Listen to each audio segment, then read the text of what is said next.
que é a viscosuplementação? Então, a viscosuplementação, contar um pouquinho da história, acho que é importante, né? Isso.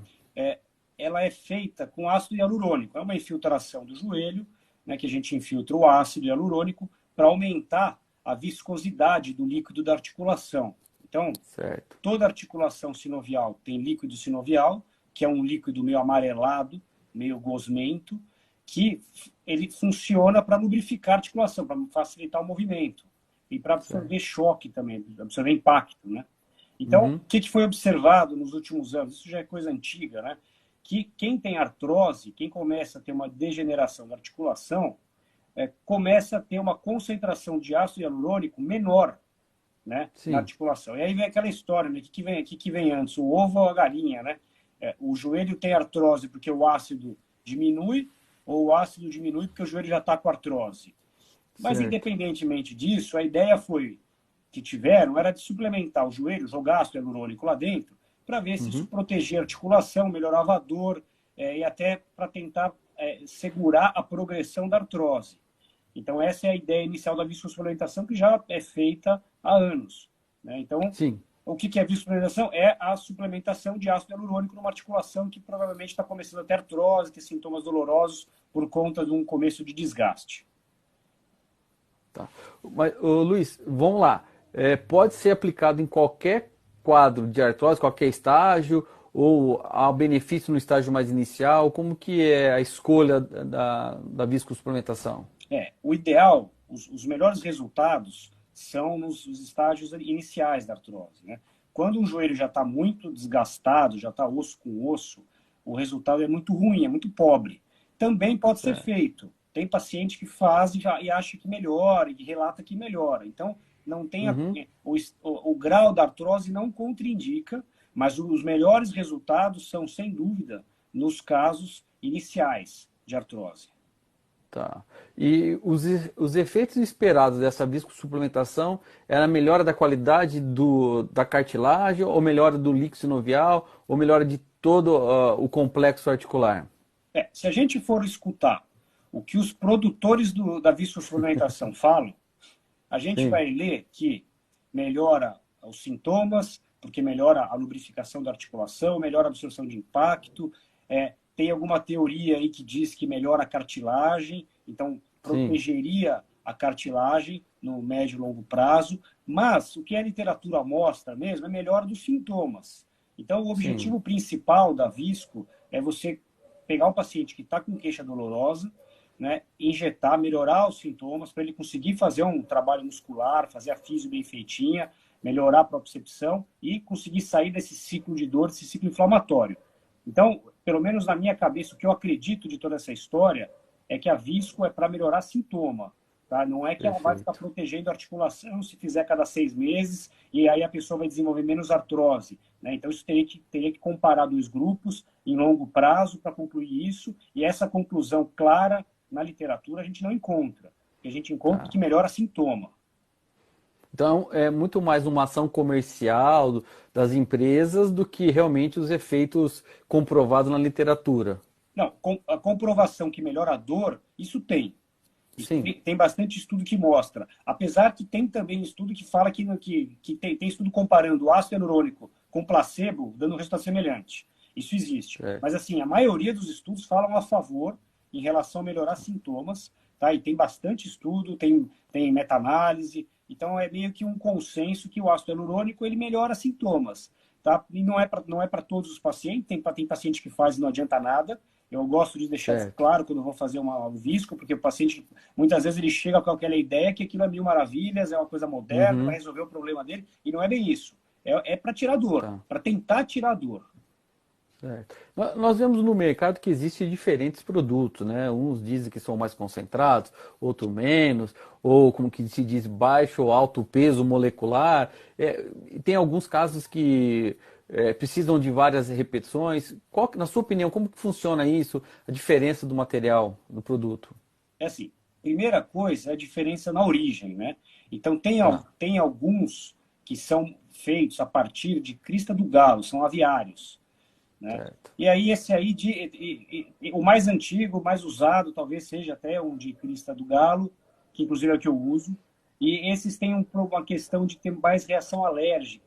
Mas assim, a Certo. diferença não é grande e hoje tem vários produtos no mercado, no Brasil tem vários, e aí essa história de reação é complicado, porque às vezes esses estudos são feitos pelo próprio laboratório, então, não, é, mas no fundo são parecidas as reações, tá? E Sim. aí existe a questão da viscosidade, tem os com maior viscosidade e com menor viscosidade. E aí Uhum. os que têm o maior também tem estudos que falam que eles são melhores para conter a dor. Tá? Então, Tá. isso é tudo discutível. E aí tem alguns que você pode fazer uma vez só, né? Que você aplica Uhum. uma vez só. E tem outros que você tem que fazer de 3 a 5 aplicações, você faz uma por semana. E tem gente que pega Certo. esses daí de 3 a 5 e faz 2 de uma vez numa semana, mais 2 na outra e acabou, fazem 2 vezes. E aí a literatura sobre isso ela não é muito, não tem muito consenso, né? Porque Certo. esses que tem que fazer um por semana, teoricamente é um por semana, não é para fazer 2 de uma vez ou 3 ou fazer todos de uma Sim. vez, porque a concentração é diferente. Eu gosto de Tá. fazer uma vez só, fazer uma aplicação só, porque ficar aplicando toda semana, primeiro que é desconfortável para o paciente, o paciente tem que ficar indo toda hora se deslocar, e aumenta risco de infecção, que é um risco baixo. Eu prefiro fazer Uhum. uma vez só. Eu tenho feito já há alguns anos o mesmo produto, nunca tive reação alérgica, tá? Mas eu não sou um entusiasta que faço para todo mundo, tá? Isso aí, Perfeito. pelo contrário, eu faço pouco, até eu faço para pacientes que pedem para fazer, pacientes que já fizeram e tiveram bons resultados, que sentiram melhor, aí Sim. faz periodicamente, e ofereço, paciente com artrose inicial que não está melhorando com o tratamento conservador, é uma opção que eu sempre coloco e explico, né? É o Sim. benefício, o risco, e quando o paciente topa eu faço, mas eu não faço muito, não. Perfeito. A Débora Machado, uma terapeuta ocupacional do Hospital do Trabalhador de Curitiba, ela está perguntando se existe um protocolo logo após a aplicação para o fisioterapia, para a terapia ocupacional. Você indica logo um dia, 2 dias depois, ou espera? Como funciona a sua visco? É assim, depois que faz a visco, o paciente às vezes sente alguma sensação de como se fosse um inchaço no joelho, um pouquinho de edema, ele fica mais viscoso e aqui dá a sensação de uma hiperpressão, então isso pode incomodar um pouco nos primeiros dias.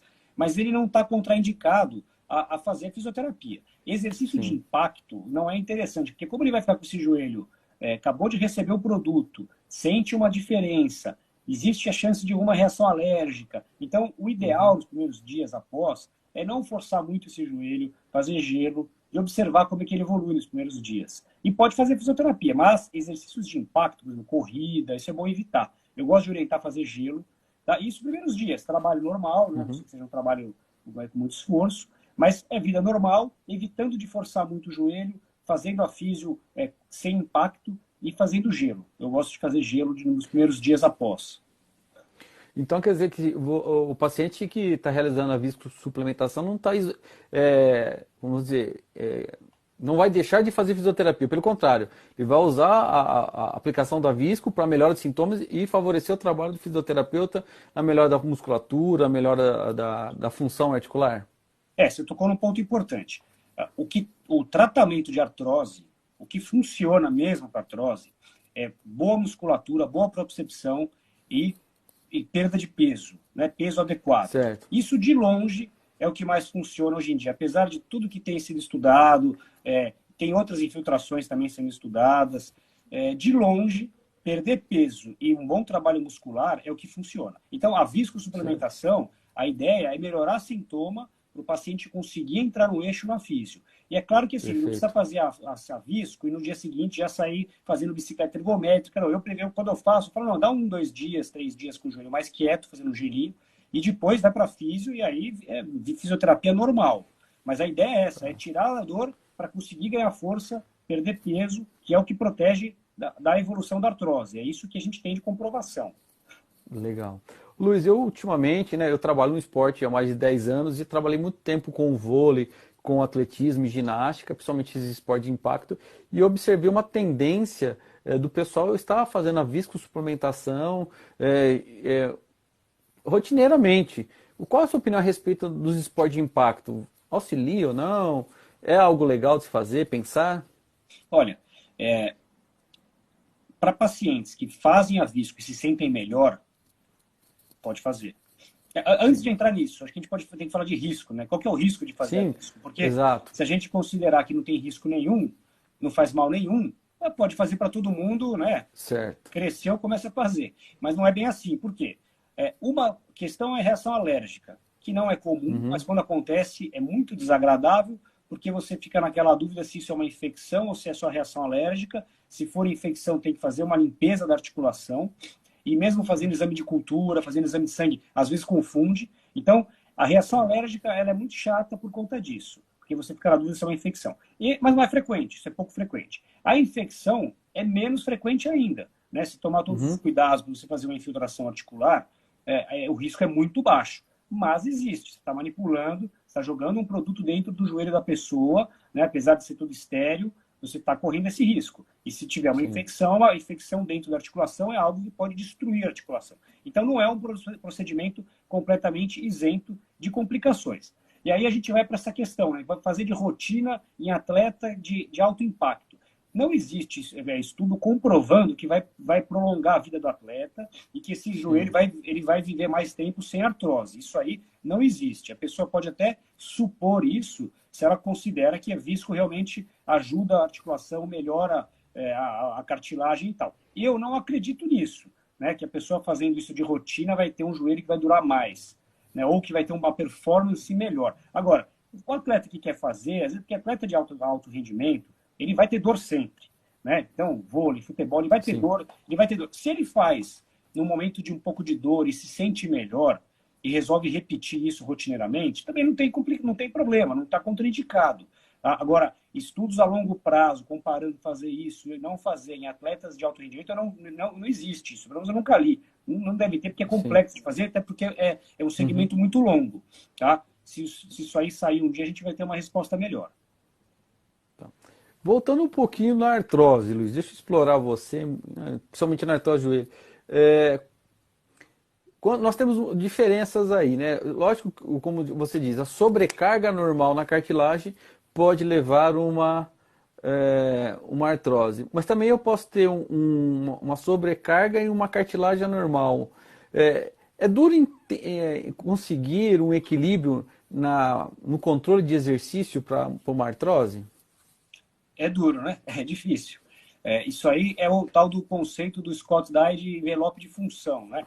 O quanto que a Sim, cartilagem aceita de carga até o ponto que isso passa a ser deletério para a cartilagem. Então, a isso. cartilagem, isso é importante, a cartilagem é um tecido praticamente morto, né? Não tem vaso, não tem nervo, a cartilagem não dói, isso é interessante, o que dói é o osso que está por baixo dela. Então, tem o Scott Dike, Sim. esse médico americano, ele fez uma artroscopia no próprio joelho, uma coisa interessante, né? Ele anestesiou só a pele e dentro da articulação ele não tinha Hum, anestesia. E aí ele fez um mapa de dor, ele foi cutucando o joelho para ver onde que doía. E o que ele viu? Que a cartilagem, quando ele cutucava a cartilagem com o probe, não tinha dor. O que doía era quando ele sim. cutucava com mais força, quando batia no osso subcondral. Então, Subcondral.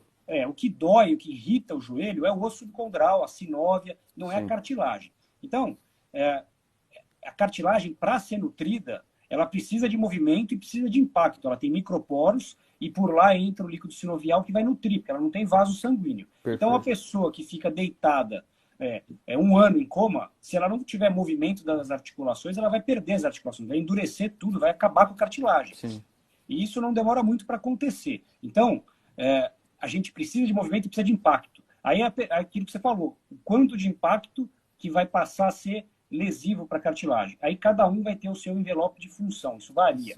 E também vai Perfeito. depender do perfil da pessoa, né? Se é uma pessoa pesada, com musculatura ruim, pouca propriocepção, ou uma pessoa levinha, forte, com propriocepção boa. Um exemplo, esses corredores de maratona keniano, eles têm um biotipo que eles parecem um pássaro.